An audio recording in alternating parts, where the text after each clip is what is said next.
I will call this meeting to order. This is the Temecula Public Traffic Safety Commission meeting of July 22nd, 2021. And we will start with a flag salute, which I will do.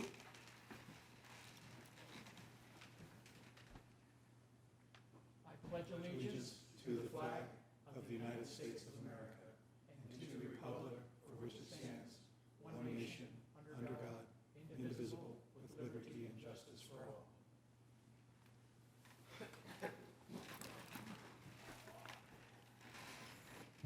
Okay, I assume we have no public comments or any comments by anybody, huh? We do not. If we could do the roll call. Okay, Commissioner Carter, Here. Hagel, here? Addix, Here. Richardson, Here. and Sullivan. Surprise, here. Thank Yeah. you. Yes, we're glad to see you. So, glad to see everybody. So we have the consent calendar, and that consent calendar is related to the May 27th meeting, which was our last meeting, which was a Zoom meeting. And we had the Delray Via Norte traffic calming update, as well as engineering and traffic survey, and, oh no, that's tonight. So we had proposed capital improvement program and the Deep Portola traffic calming. So do I have anyone who wants to move it? I'll make the motion to move. So, was that Skip? Was that you? Yes. Okay, so Skip's moved, and I have a second? I'll second. Okay, Mr. Maddox will second it. All in favor? We don't have to do a roll call vote, do we? All right, please show it. Abstaining because I wasn't there. Noted. Thank you, Mr. Sullivan. So all in favor, say aye. Aye. Okay, we'll go on to business. Everything tonight is receiving files, so we won't have any voting, so we don't have to worry about commenting out of order or anything. And the first item is Delray and Via Norte traffic calming update. Chairman Hagel, before we start the staff presentation on that item, yeah. I wanted to introduce a new staff member here to you. So to my right is Nick Minicelli. Nick is our new senior traffic engineer, and you'll be seeing a lot of them here at the commission. So very experienced traffic engineer, comes to us from a private consulting firm, and has also served as the traffic engineer for the city of Menifee. Oh, So wanted to let you know who it was that would be speaking to you here. well, welcome, Nick. I know you'll love it here. Thank you so much. Yeah, That's a compliment. Thank you. yeah, Jerry was here a lot of years. Shall we begin? So we can begin, yeah. All right. This first presentation is in regards to a traffic calming update for the Meadowview neighborhood. This project was originally brought to a traffic commission in March of 2019 due to speeding issues along Delray Road and Via Norte. Staff made 5 recommendations to the commission during that meeting, and as of now, 3 were implemented in September of 2019. The V-calm signs and the stop signs that were recommended have not been implemented at this time. The original recommendation for the V-calm signs was to install 2 of them and then rotate them around to 8 different locations throughout the neighborhood. We did not implement that due to there's not a sufficient existing infrastructure to mount the V-calm signs to. There's no street lights there, so it was posing to be an issue. So at this time, we're proposing to install 2 permanent V-calm signs at 2 locations along those roadways.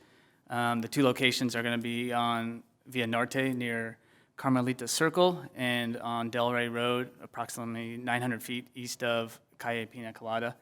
And if you go to the next slide, here's a map showing those locations.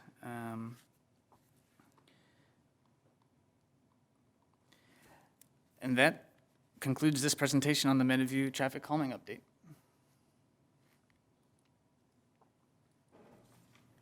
Okay, any questions or comments? Just confirm the V columns will be in both directions at both locations? Yes, they will be. Yeah, Yep, they're double-sided. David? Go ahead. Yeah, one suggestion, I know this is a receive and file, but I was hoping I could make sort of an informal suggestion that we, give to the Meadowview HOA the latest version of our brochure from our Neighborhood Traffic Calming Awareness Program, if they don't have it already. I know this particular project was, I think, March of 2019, you said, and we just updated the materials last October. So that might be just a small way that we can, re-engage with that neighborhood, since it's been a little while since we've been out there, and just sort of nudge things in the right direction. Absolutely. Thanks. Brad, you have anything? Skip? No? I just wanted to add that we've addressed issues in Harveston a number of times over the last however many years, and have added stop signs and, everything else. So I think we're pretty much been in tune with what the neighborhood has needed. And it is a very active neighborhood that does a lot of walking, a lot of running, a lot of bicycles. So I think that's good. So we'll see how this all works. Okay. Next, we have the update on the engineering and traffic survey. Yes, so this presentation is in regard, as you mentioned, to the engineering and traffic survey that the city will be performing and conducting in September of this year. The city will study 24 different roadways and around 48 segments to establish and support the posted speed limits at these locations. And the next few slides, they show the locations of where we're going to be updating them. Some of the roadways, including Paba Road and Butterfield Stage Road, may be updated a little bit later due to the pavement project, the resurfacing project, so we have a little bit of a change condition there, so that may be past September. And that concludes this presentation on the engineering and traffic survey update. Okay. JR, go ahead. Yeah, I noticed when I looked at the list of roads, it seems like this is a lot of places where we've done work with striping and traffic calming, and either I've been around a long time and we've just done everything, or is it by design that a lot of our survey locations happen to be places where this commission has made recommendations and striping? Yeah, one of the locations that we survey are after changes have been made, because that's a reason for a survey and a change in a limit if necessary. So that's why you see a lot of those on there, and then the other ones are just the time is up for the resurveys. Yeah. So do we use the results of the survey as I guess a metric for did what we've done work at that location if we're seeing the speeds not increase? Is that the objective? Certainly, and I believe most of those, if there have been traffic calming measures put in place, really the intention is to see the speeds drop. Yes. So we would kind of expect that the survey would show that there would be a lower speed, and then we could lower the speed limits. Nice. Okay. I hope so. What would be great if we could get the results of that survey to help us determine the quality of our work, I guess, if you want to say. Well, you'll see these come back to you, because after the surveys have been completed, if there's any speed limit changes, that'll come back to the Okay, commission that's and true, then on to council. Yeah, but I think that's a good test for us, whether things that we're doing is having the impact that we hope it has, so. David, do you have anything? No, you covered, my question was going to be about PABA and the timing of that, but you covered it. Thanks. Anybody else? No. Okey-doke. We'll go on to Costco traffic issues. All right, this is my agenda item. So, as you mentioned earlier, this is a receive and file item as well. So this issue was brought to staff's attention a while ago due to the pricing of gas at Costco and the demand for the use of their gas station, we've seen traffic backing up from the Costco gas station back onto the Ring Road and onto Promenade South and then back onto Inez, which has caused a concern. So we've met with the Costco manager, and they are engaging a consultant to look at possibly alternatives for queuing the traffic to the gas station.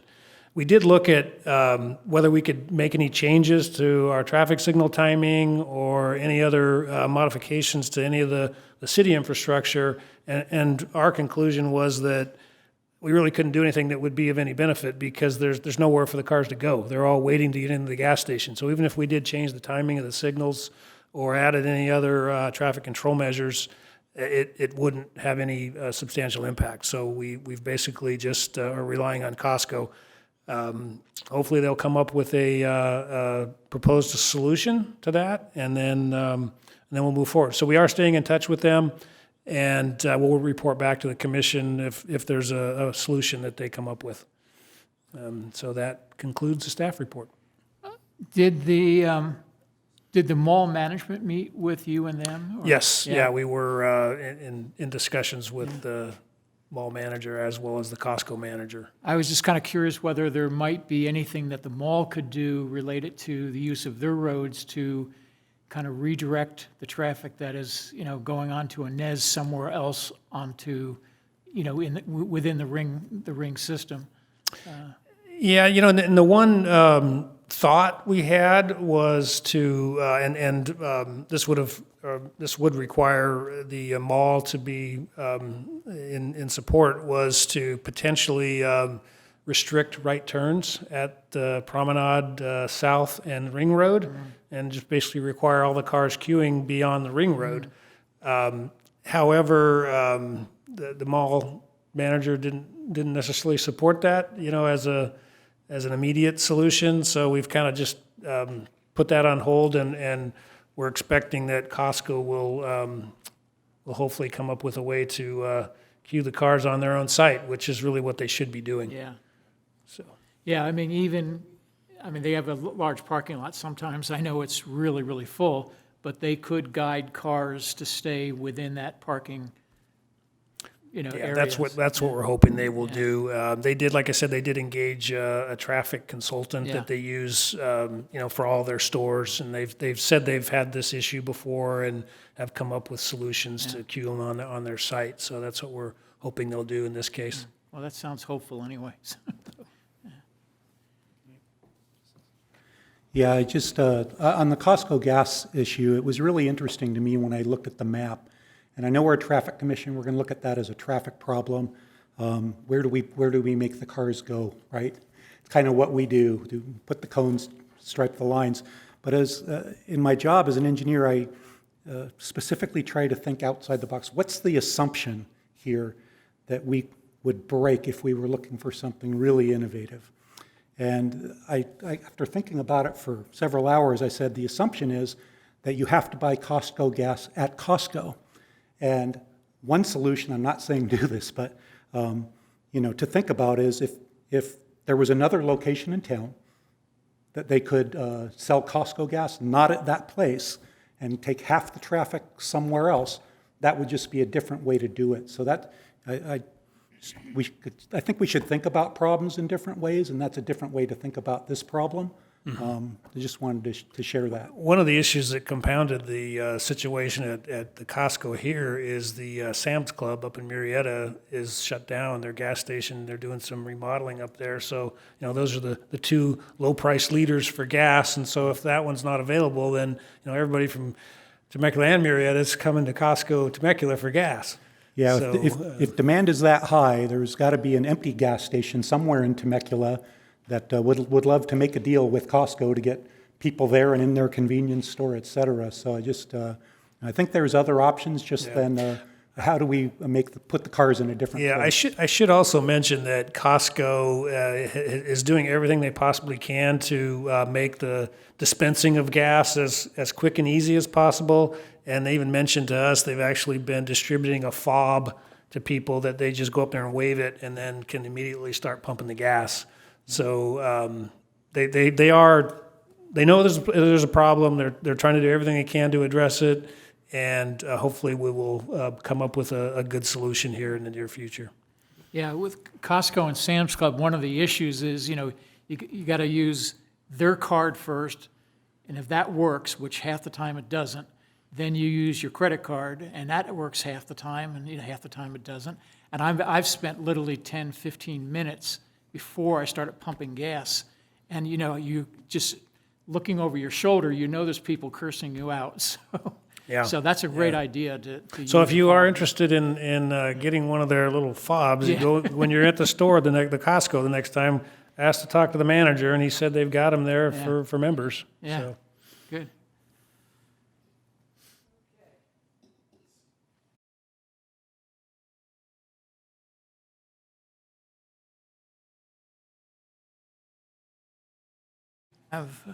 Sorry. Yeah, I thought I turned it Mr. on. Hagel, CHP's report didn't make it into the finalized agenda, so it'll be in next month's agenda, so it can be put Okay. into the record, but we do have their presentation tonight if you wanted Right. to begin with Okay, that. well, why don't we start with CHP then? So.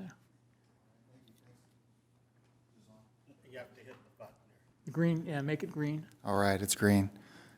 Thanks for having me, Commissioners. Appreciate it. Alex Antillin, CHP Temecula, Lieutenant. So this is the most recent statistics overview of our program here in Temecula. Services provided, motor service numbers are at about 405 for this particular time period. Our outreach programs are up and running, so we have Start Smart classes that are beginning at the end of this month and scheduled for next month. Start Smart child safety seat installations have rolled through, and our schedule is very heavy with child safety seats, and and our booze and traffic safety efforts are in full swing. So. Enforcement statistics, citations issued 544, total enforcement contacts 1,006. The difference there in numbers, we're looking at about 50% enforcement citations issued. We consider the other 50% to be education. So those are verbal warnings, essentially, hey, don't do it again, and off they go. I think we do a big service to the public, educating them, as well as writing them tickets when we need to. Driving under the influence statistics, monthly arrests were at 44 arrests, monthly drug arrests were 6, and DUI crashes, 13 out of those 44 DUIs were DUI crash related. So other collision statistics, non-injury collisions were at 98, injury collisions 58, fatal collisions 3 for the month. The total fatal stat for the year at 14. Our total collisions 156. So that's all we really have for you tonight. Any questions? Is DUIs on the rise, or how did that number compare to the other months of this year? We see a slight uptick, especially coming out of COVID. More people on the road. We went from being very empty on the freeways for quite a while to people wanting to get places, and drinking and driving increased definitely. So it's, but as far as years past, I think we're right even where we've been in years Yeah, past. probably like pre-COVID numbers. Yeah. You mentioned 50% citation, 50% education roughly. Is that pretty standard, do you think, or is that ratio?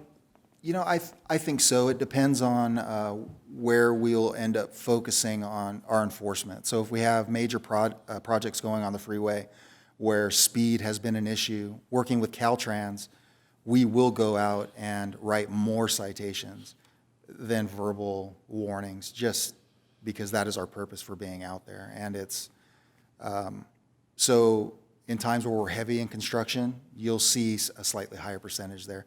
But 50-50, I think, is a relatively consistent mark. Yeah. Were any of those 3 fatals under the influence? I don't know offhand. Okay, thank you. I don't know offhand. Okay, we will go to our police department's report. And I gather this is your last meeting. Congratulations, with your promotion, so you can just hand everything off now. So, Yes, thank you. yeah. I'm Sergeant Craig Roberts. I'm here with Sergeant Pratt. He will be, oops, I just clicked that off. He'll be taking over for the traffic meetings from here on out. We will have another replacement for me also. I believe it's going to be Sergeant Joey Sins. He'll be introduced the next meeting with Sergeant Pratt. So yeah, like you said, I'm getting promoted to lieutenant, and I'm staying here in-house in Temecula, so it's a blessing. Good.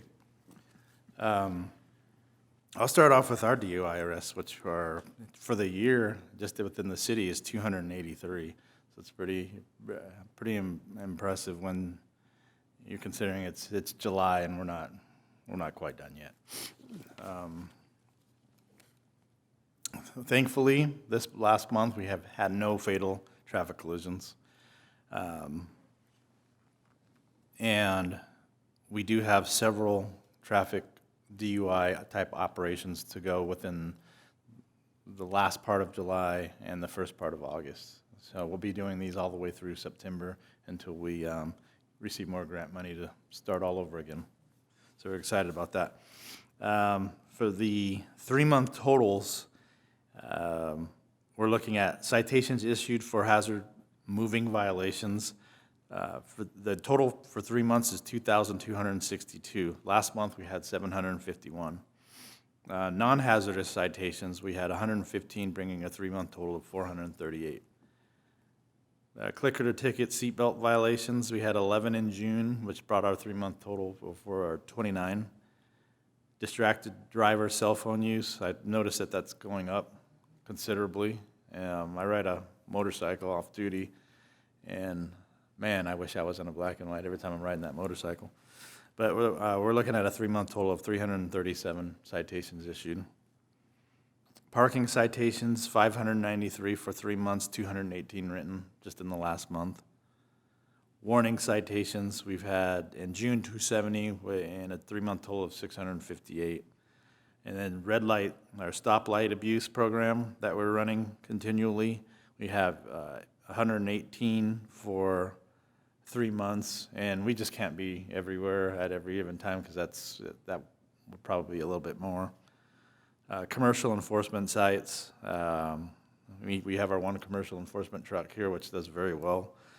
39 sites for June, and 132 for the month. DUI arrests for just last month was 35, and 118 for the last 3. We did lose a motor spot due to promotion, but we gained 2, correct? Yes. Sorry. We end up at a net gain of 1, but we still have several empty slots that we haven't been able to fill, that the city is funding, that we're hoping to fill by the end of the year. So that takes me to my end of the report. Any questions on that? Just on the, I know you have increased enforcement down here in Old Town. Has the increase in DUIs been part of that, or is it just regular patrol and everything else? That is part of it. Considering we do have DUI enforcement officers working during the times that Old Town's open. However, we have one particular motor that's down there now who is really savvy at writing DUI citations and making arrests down there. So he's actually increased the numbers just in the Old Town sector. And then, of course, if we get any others, we have others sporadically throughout the city that are willing to come down and write those as well once they're stopped. Cool, thanks. Yeah. Thank you. You're welcome. We appreciate that, so. Thanks and good luck. Yeah. Thank you. Okay, we'll go on to the traffic engineer's report. Thanks, Chairman Hagel. I've got a couple of projects I wanted to give you an update on where we are at. One project that you heard about a while ago was the high visibility crosswalk at Temecula Valley Hospital. So that is completed and installed in place now. We've got the new crosswalk and the rectangular rapid flashing beacons. So the flashing lights that the pedestrians that can hit to alert drivers that they're using the crosswalk. So that's done and in place before school starts. We've got the new traffic signal project that's planned for the intersection of Temecula Parkway and Wabash Lane, and that'll be the new entrance into the park and ride facility on Temecula Parkway. The contract has been awarded. Contractor is underway. They're actually digging footings for poles as we speak. Maybe not at this hour, but we're earlier today. So that project's underway. It's got a few months to go because there's a lengthy lead time to receive the poles, but definitely be done before the end of the year. And then lastly, a big repaving project that's under construction now, and that's to repave Paba Road between Margarita and Butterfield Stage, and then Butterfield Stage from Rancho Cal to DePortola. So that'll all be fully repaved and restriped curb to curb. We're adding bike lanes in a couple of locations where the bike lanes don't exist now. And we actually expect that project's going to be done before the end of August, so it's going to move quickly. So you'll see that work going on. And then I wanted Nick to give you an update on another project that I know you've heard about. It's our HSIP Cycle 7 project that involves fiber optic communications and traffic signal controllers and coordination of the corridors. And one of the reasons why Nick is already familiar with that project is that he was actually the author of the grant application in his consulting role. So I'll ask him to give you an update on that. And I was heavily involved in the design of the project. So that project, the bids will be completed from the contractors coming up this Tuesday, so we'll find out the results. So we're excited to hear that. There's one other Cycle 7 project I wanted to mention, is the pedestrian upgrade project that's updating the countdown heads at, I can't remember how many, about 40? It was about 40 locations. Yeah, about 40 locations. So that's wrapping up design, and we're hoping to go out to bid with that one in the next few months. So those are the two updates. And did you mention the horse crossing at Inez? It just completed, installed this week. Right, yeah, we had those flashing beacons for the two horse crossing locations, and one of them actually was hit by a drunk driver and took the pole out. And the story on that one is it was a hit and run, but he hit the pole and it knocked his bumper with his license plate off. And so he took off, and his license plate was still there. So I think he got a call from our officers down the way there. So the pole's been replaced, and we've filed a claim against his insurance. So. He was from, what, San Diego or something like that? Yes. Yeah. I noticed, I've been watching the work on Pauba, and they're working very, very quickly. They already put the crosswalk in. I think they pretty much finished today on Margarita. Are we redoing, I noticed the crosswalk has the yellow bumpy things on it.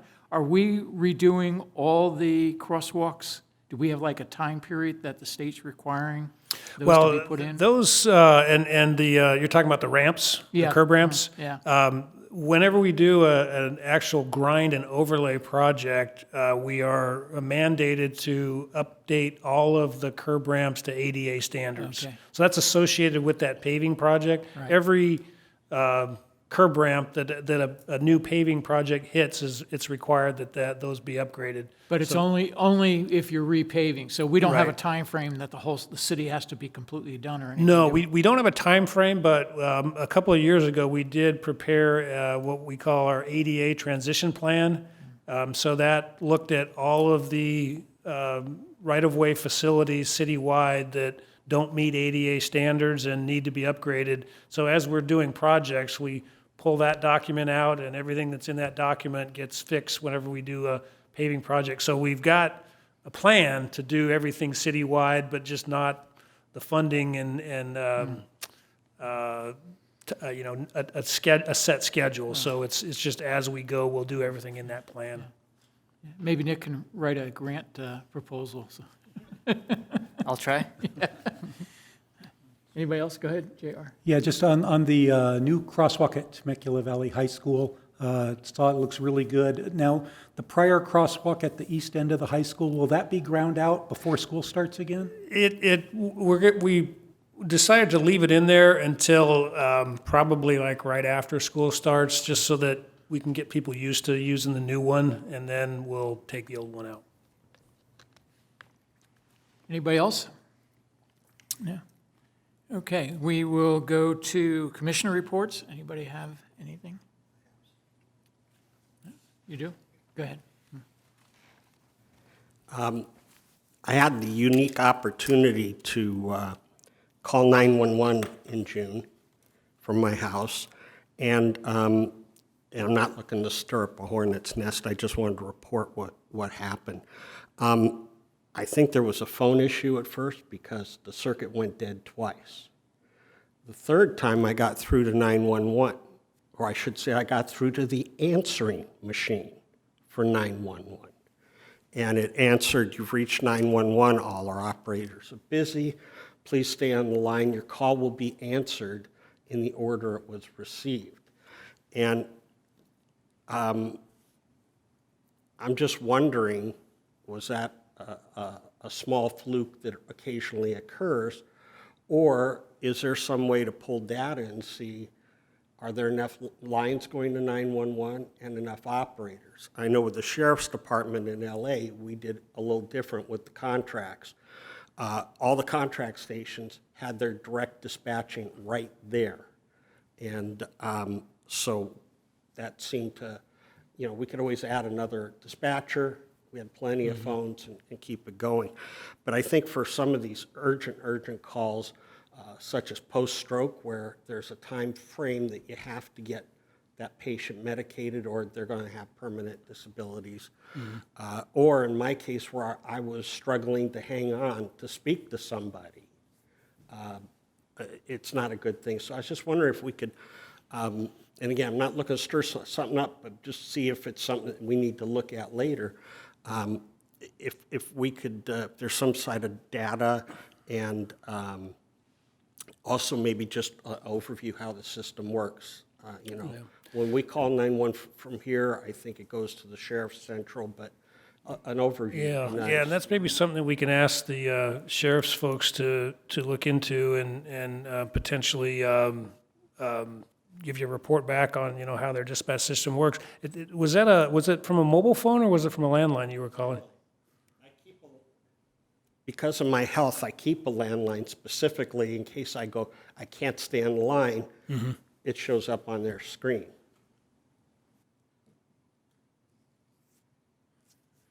So is it the sheriff's department that answers 911, or is it fire, or is it a separate department? From a mobile phone, I believe it goes straight to CHP. And then from the landline, it'll go to our sheriff's dispatch. Okay. But I'm taking notes, so we'll look into that and report back to you. So from our last city council meeting, there was one thing that is of interest of this commission, which is the flock system, which we all had a presentation on. There was quite a few people in the audience, which the meeting went to 12:30 the next morning. There was quite a few people who were very, very much against the flock system. And at least from what I could tell, I think there was a huge misunderstanding of what the system does. I think there was a lot of people who felt that the system was going to be used to be watching cars and looking for people going through red lights and so on and so forth, which is not how the system works at all. And something that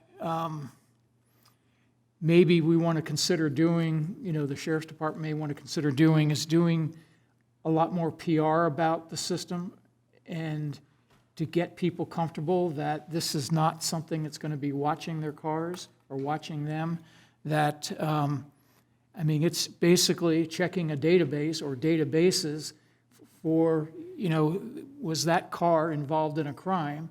And the benefit, there's a huge benefit to the people in this city as well as surrounding cities. Your car gets stolen, your money gets stolen at a bank. I mean, there's a whole lot of different scenarios where this could be very, very helpful to solve a crime. And I think people just don't understand that at all.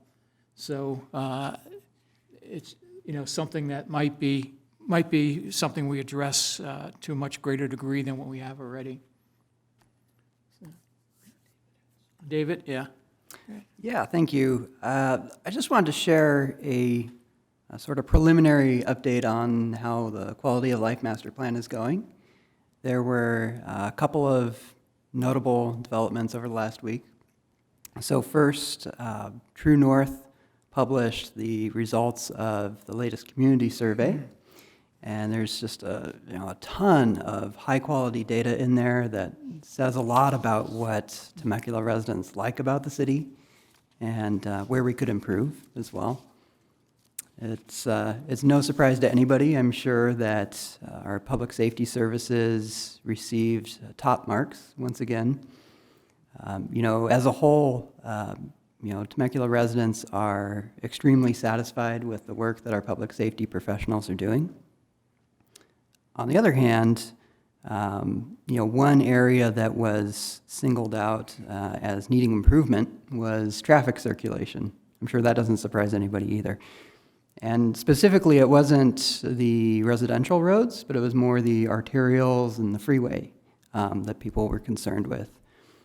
And one finding that actually really surprised me to learn was that only about a third of our residents here are even aware of these major freeway projects that are coming up just around the corner.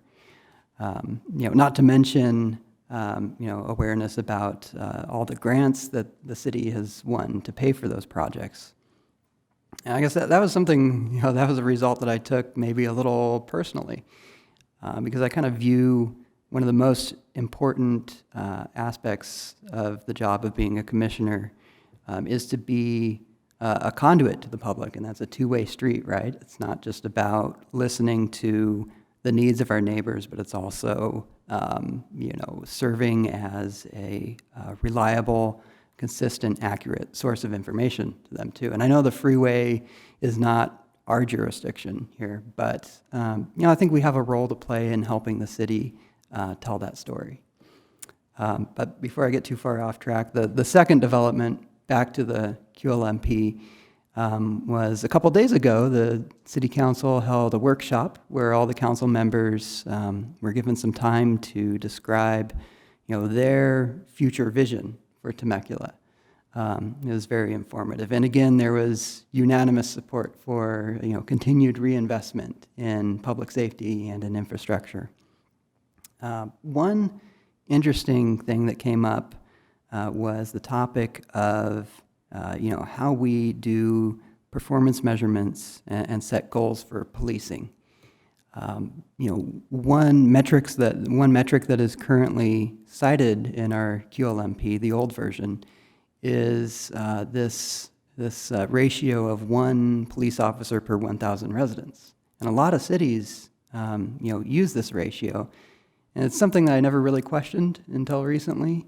But, both council members, Ron and Alexander, raised some interesting questions about it. And when you look at really where Temecula's needs are recently, with the formation of the homeless outreach team, formation of the Metro team in Old Town, the problems that those teams are responding to, really don't have any discernible correlation to the total population of the city, right?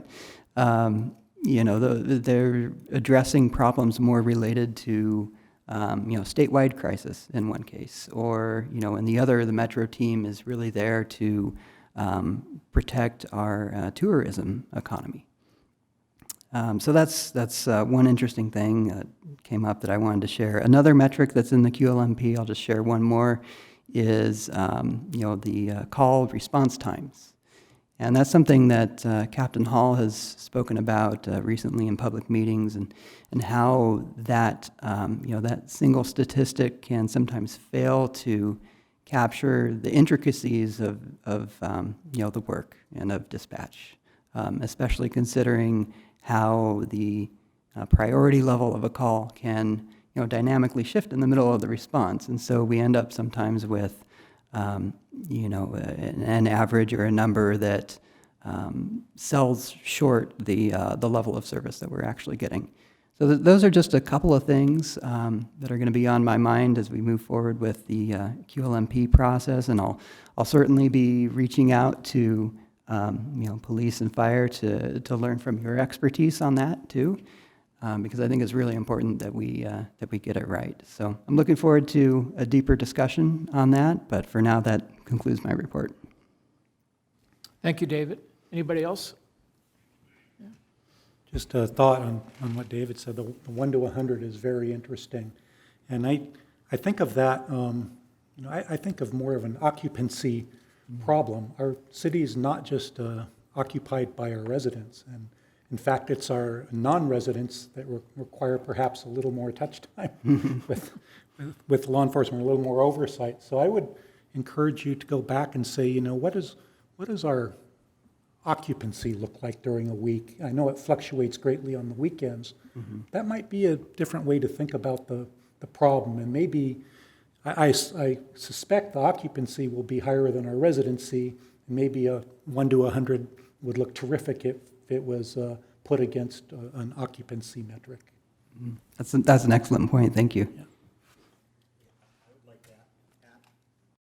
I'd like to add to that. We're the only mall in the area, so people are coming to shop, come here, and that mall gets pretty crowded at times. And again, Old Town. When I was in West Hollywood as chair of their commission, there was 36,000 residents and 1.7 square miles during the week. Friday and Saturday, 175,000 residents because of the clubs and the hotels and everything else. So, people would always be concerned because we had 114 sworn for a 36,000 city. But when it got busy with outsiders, the work was incredible. Okay, anybody else? Anissa, I'd like to thank you for going shopping for us. You're very welcome. It's at least a couple pounds worth of. I'm gonna have to do a whole lot more workout. So we will adjourn until August 26, 2021, and we will be having our second meeting here. Hopefully, yeah. Thank you.